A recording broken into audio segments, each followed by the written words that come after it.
በዓለማችን ላይ በጣም አጭር የሆነው ንጉሳችን ከተለያዩ ቁመቶች ከመጡ 8 ቆንጆ ሴቶች መካከል እውነተኛ ፍቅሩን ማግኘት ይችላል ወይስ ይሸነፋል? የእጅግ አዝናኝና አስገራሚ የፍቅር ጓደኛ ፍለጋ ውድድር አብረን እንከታተል። ይህን ልብ አንጠልጣይ ዝግጅት ወደ እናንተ ማቅረቤ እንድቀጥል አሁኑኑ ላይክ እና ሰብስክራይብ በማድረግ አበረታቱኝ።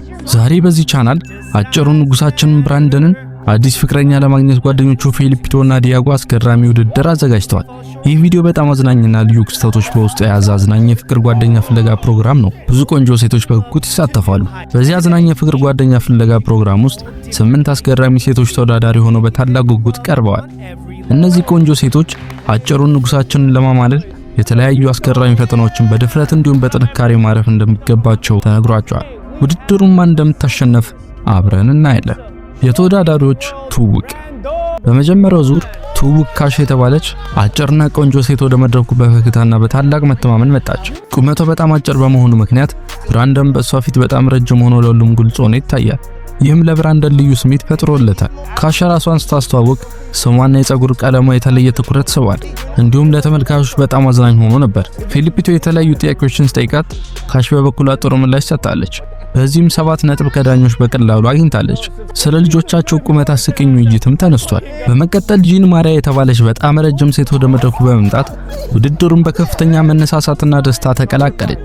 እሷም ብራንደንን በቀላሉ በማንሳት ጥንካሬዋን ያሳየች ሲሆን ይህ ድርጊቷ ተመልካቾችን አስገርሞና በሐሴት አስደስቷል። ወዲያውኑ 10 ነጥብ በድል አግኝታለች። ጂን ማሪ ራሷን ስታስተዋውቅ በጣም ጠንካራና በራስ መተማመን ያላት ሴት መሆኗን ለሁሉም ሰው በግልጽ አሳይታለች።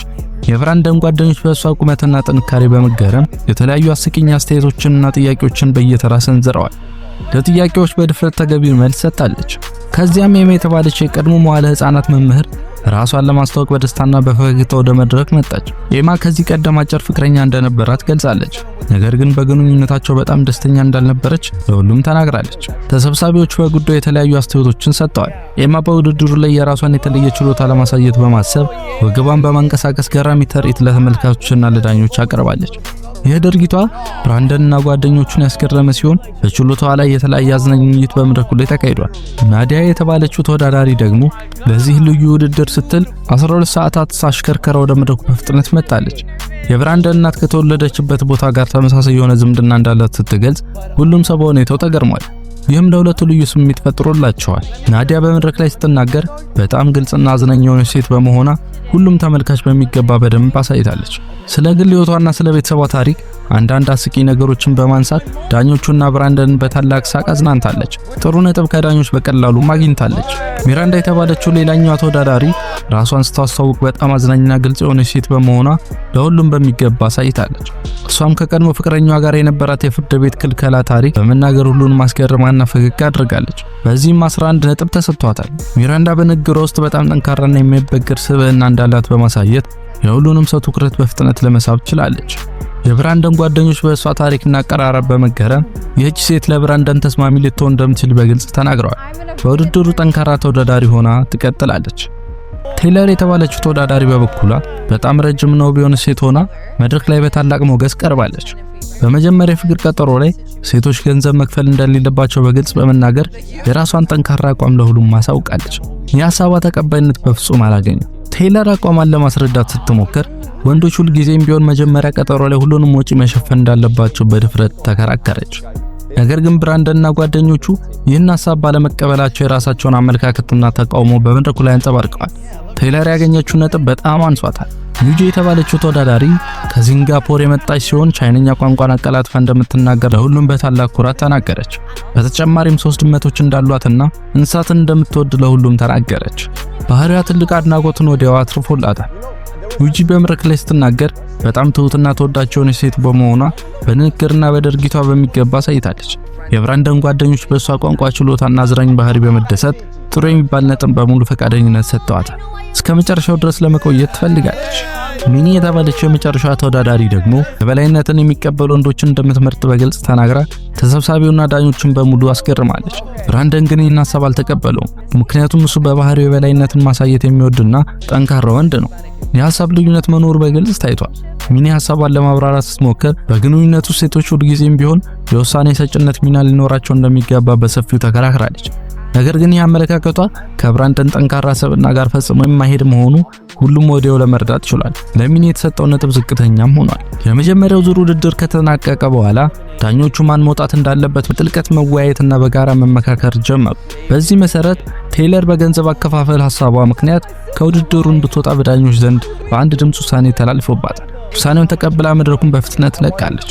በተጨማሪም ሚኒ የበላይነት የሚቀበል ወንድ ጋር መሆን ስለምትፈልግ ከብራንደን ጋር እንደማይስማሙ ዳኞቹ ከውይይት በኋላ በሚገባ አምነዋል።